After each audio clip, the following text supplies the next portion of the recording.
Go, Brandon. Okay, friends, I've had a chance to go over the 180-page manifesto of the Buffalo supermarket rampage killer.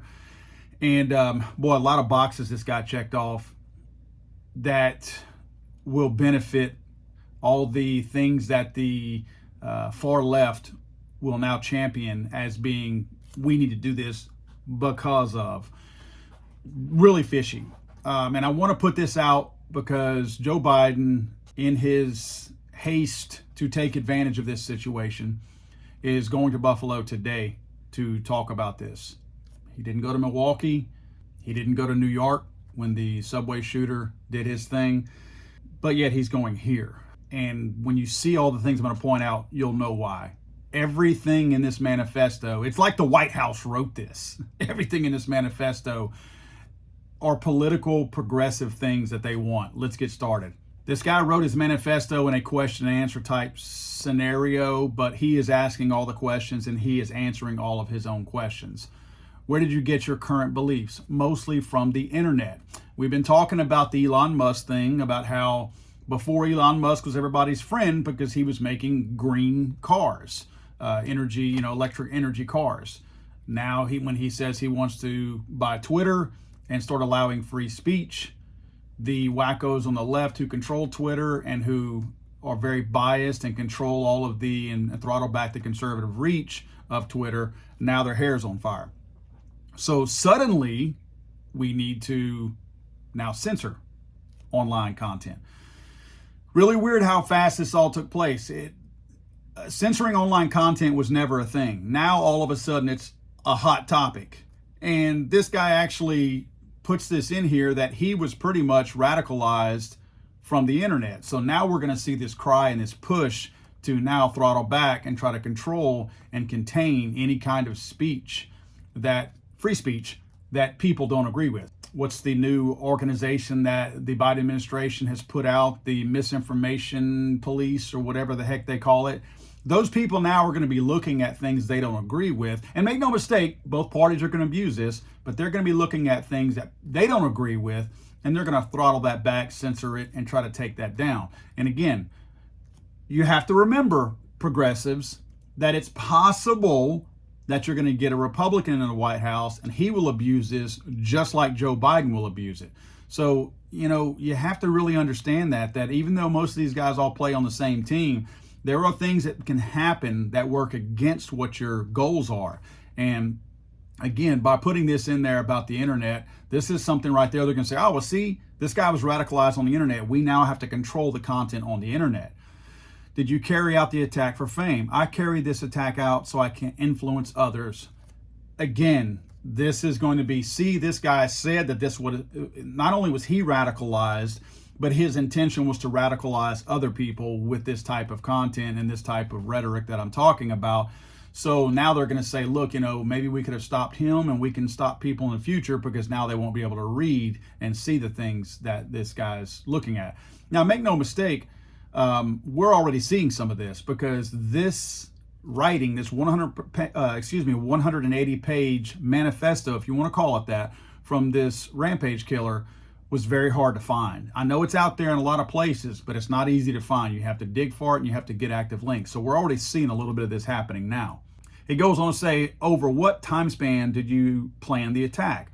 I've been passively preparing for this attack like every American does, by buying ammo, surplus military gear, and shooting irregularly for a few years. So now it's going to be the buying of the ammo. When you buy bulk ammo, oh, we need to have limits on ammo. We need to have limits now because no one should. They've already been talking about this in the past. So now they're going to say we need to have limits on ammo purchases. And don't be surprised if somehow or another memberships at gun ranges and things like that don't become a thing. You'll remember at some point during the Obama administration that they actually talked about putting serial numbers on ammunition, and whenever you shot it, you had to account for all of those rounds. So don't think that somebody might ask, well, where were all these rounds that are unaccounted for now that you had? Did you go practice? Did you go train? Why were you training? You may actually have a questionnaire to fill out now when you go to a gun range.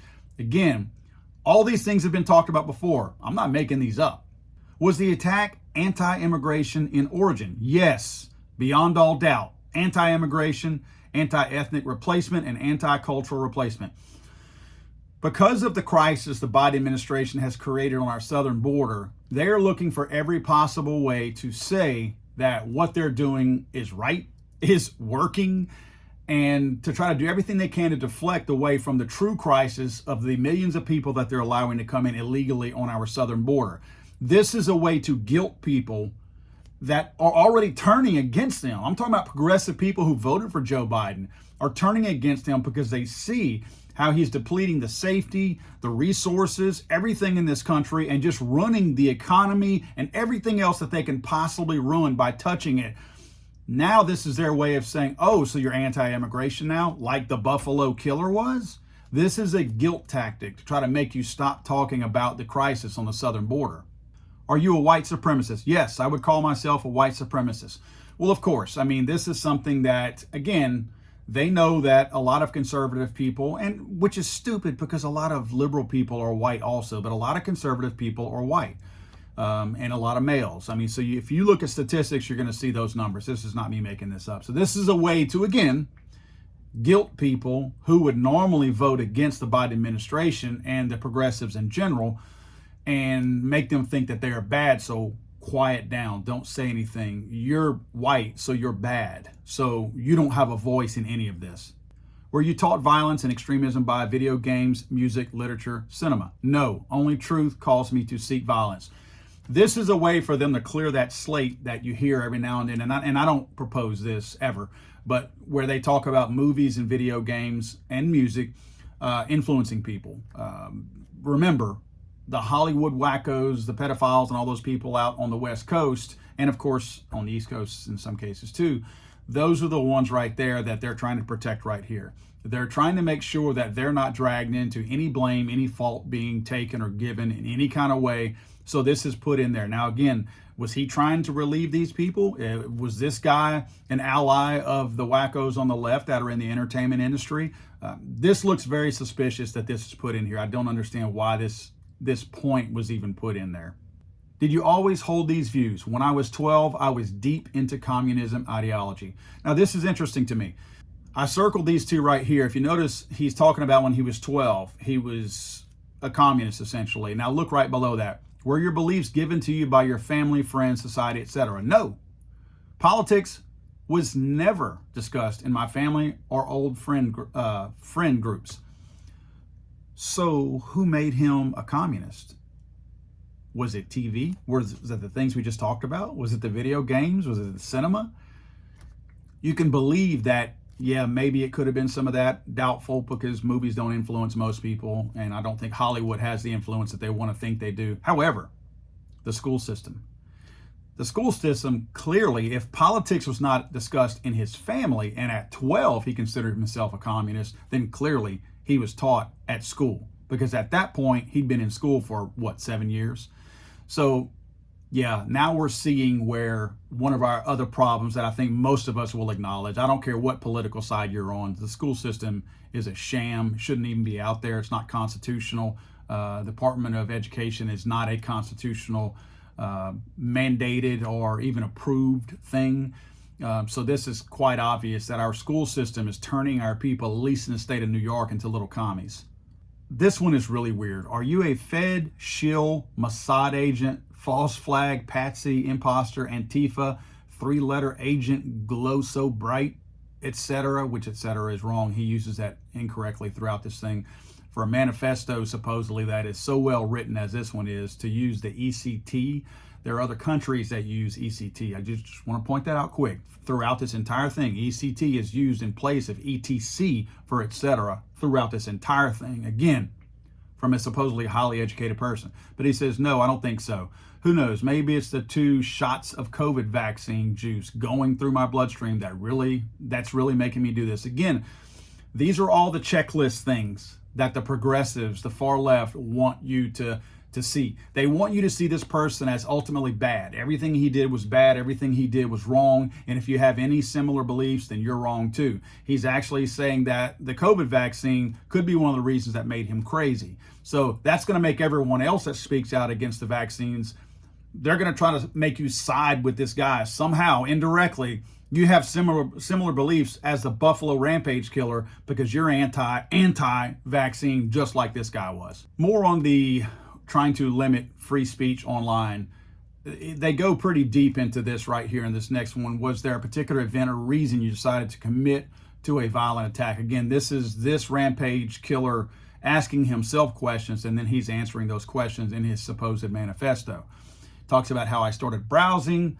Further down, he says browsing again, talking about the internet again, putting a lot of emphasis on all of what he did that radicalized him was done so on the internet. Again, an easy way to point to how we need to restrict content on the internet. But I circled gun nut up here. Now, this is kind of strange to me. If you watch the video of the actual shooting, and I don't recommend it, but if you just want to confirm what I'm saying, go watch it. You can go to proveit.video, proveit.video, video. You can go to proveit.video and see the actual video of the actual shooting if you so desire. But this guy was definitely trained. He was very well trained. I've seen people say, oh, he was shooting old people. No, with the precision that this guy was shooting, he was surgical with his shots. This guy received training, did train, however you want to describe it. This was not the first time behind the trigger for this guy. Very obvious. If you know anything about guns, you don't know anything about handling those firearms, you know this guy had training. So for him to be involved enough in the gun community to be at that point, and if you read through this manifesto, this guy did research upon research upon research regarding firearms, regarding that whole tactical movement and all that. At least that's what these papers are showing. And to describe himself as a gun nut, that's not normal. A self-proclaimed gun expert, if you will, or a person who's proficient in the gun industry does not describe themselves as a gun nut. That is a term, a derogatory term that only the far left wackos use to describe people who are genuinely interested in firearms. It doesn't matter if you shoot on a daily basis. It doesn't matter if you carry one gun. It doesn't matter if you own one gun. It doesn't matter at what level you consider yourself a Second Amendment or gun rights activist. The far left wackos who are anti-gun will describe you as a gun nut. That is a very common name that is used to, again, be a derogatory name for anyone involved in the gun industry. Gun guys do not use that term. This guy uses that term to describe himself, but yet seems to be extremely, extremely involved in the gun community as far as knowledge overall. Going on to check off the checklist items, he's talking about how he needed a firearm that is light, deadly to others, and can fire ammunition as quickly as needed, can hold many rounds of ammunition without reloading, and can reload quickly. Most optimal for this attack. And he goes on to talk about also body armor, ballistic helmets. Again, further down at the bottom, the AR-15 and its variants are very deadly when used properly. Again, references body armor. If you can see what they're trying to do here, they're trying to tie their normal boogeyman, the AR-15, and high-capacity magazines, which we normally call standard capacity magazines that hold 30 rounds. They're trying to demonize 30-round magazines and AR-15s. They already have a large portion of the population who thinks those things are evil. They're kind of stupid. A lot of people are lazy, and their laziness makes them stupid. And stupid people are very easy to convince of things like this. Boogeymen are easy to convince. I mean, you saw all the stuff that happened during COVID, how easy that was. So a lot of these people are already scared of AR-15s and 30-round magazines. They just inherently believe they have that culture in them that these things are just notoriously bad, and that anybody associated with them must be bad too. So this is the checklist item that Joe Biden will want to check off today. But at the same time, they have coupled, or he has coupled, again, whoever wrote this, has coupled body armor with the already supposed evilness of the AR-15 and 30-round magazines in two places on this one page and throughout this entire thing. So body armor is about to become one of those checklist items that you're going to see take place as being something that now we need to regulate or we need to, outlaw or whatever. They're not going to allow civilians to purchase this. I have body armor. Body armor is useful. Body armor is for protection. You do not attack people with body armor. You keep people from attacking you. Now, they're going to say in this case he used it. Yes, he did. The security guard on duty had a Glock, and he shot a 9mm at this guy. Could have stopped him, but he hit his body armor. That's going to be their use of the reason why this is a bad thing, that, oh, we could have stopped this guy had he not had access to body armor. So look for this to be a big driving force in what Joe Biden talks about and the left pushes at this point. Talking about parts, we've been talking about parts and how they're wanting to outlaw any sale of gun parts online. They mentioned that in here. I thought it was a good idea to buy a cheap lower parts kit. Goes on to talk a little bit lower that I've thought about buying a lower online through some gun forum or something, blah, blah, blah. They've tried really, really hard to tie the internet in any parts purchases, any polymer 80 purchases, 80% lowers, any 80% receivers, what they call ghost guns. They've tried so hard, and by trying to demonize a quote ghost gun, they've also tried to throw in all parts in there also. It's funny that it's like this guy took the anti-gun checklist and made sure he included everything that is important to the wackos on the left as far as gun control goes in this particular manifesto that he wrote, supposedly. More on armor. This guy's got pages and pages in here of information on armor. Again, to clearly show that checklist item needs to be checked off, and we need to regulate and manage and maybe outlaw armor. Now, he goes on to say in this YouTube video, FPS Russia, test an AR-500 body armor plate, and he goes on to talk about that. This is, again, where they're going to want to regulate content. YouTube is already doing that as far as keeping content off of there. Look for YouTube to possibly make some changes now as far as these types of things. You already can't modify a firearm on YouTube. You can't handle a firearm on a live stream on YouTube. And now they're probably going to go out there and pull all the body armor videos off of YouTube as well. So again, these are checklist items that the wackos on the left are trying to check off, and they all miraculously have wound up in this guy's writings. Now, of course, to include all of us on the gun rights activism side, there's something in here, don't let yourselves be disarmed. And he goes on to talk about how we don't need to allow our gun rights to be taken from us. So this is a way to put all of us in that same bucket that now we're all a bunch of wackos if we support the Second Amendment and don't want our firearms taken away from us. And of course, to further demonize law-abiding gun owners, this guy goes on to state when every random pedestrian could have a Glock in their waistband and every random homeowner has an AR-15 by the door, all of that goes out the effing window because now the police are outnumbered and face the reality of bullets coming back at them. Here again, we've got to demonize law-abiding gun owners. And this is a checklist item that the wackos have wanted to check off for a long time.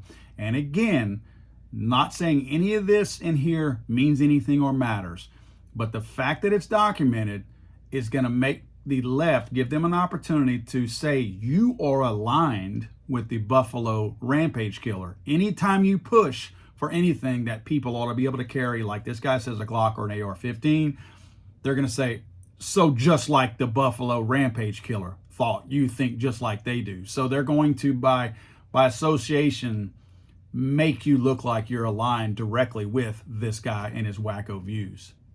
Again, Biden is going to Buffalo today. He handpicked this thing to go out there as opposed to all the others. How many trips has he made to Chicago? Apparently those lives don't matter. We're going to see a rise in this. Again, they're trying to bury their track record because their record is abysmal right now. It's so bad. So they're going to take full advantage of things like this to try to distract everybody. And I don't know how this happened, how this guy managed to put together 180 pages, which granted 180 pages, a good third of that probably is a bunch of stupid memes and little cartoons and stuff like that he copied and pasted from the internet. But if this guy wrote the majority of what's in here, he spent a lot of time doing it. He had some kind of a spell check, some kind of a grammar check or something, because it's very well written, very well written. And I'm not complimenting the guy before anybody tries to throw me into this category of trying to say this guy was a genius or something like that. I'm not implying that. I'm telling you that I live in today's world. I see the mental capacity of 18-year-olds today. It ain't that impressive. 18-year-olds statistically can't speak right. They can't spell. They can't read. You look at the statistics of kids that are graduating high school. It's ridiculous. The school system has dummied them down. And you're going to tell me that somebody like this kid right here was able to go out there and articulate his views in this kind of professional manner as good as he did? Something doesn't seem right, guys. This is really suspect to me. You can go back and look at all my videos. I am not a conspiracy theorist. I know how to connect dots, and I know how to make things make sense. This does not make sense to me.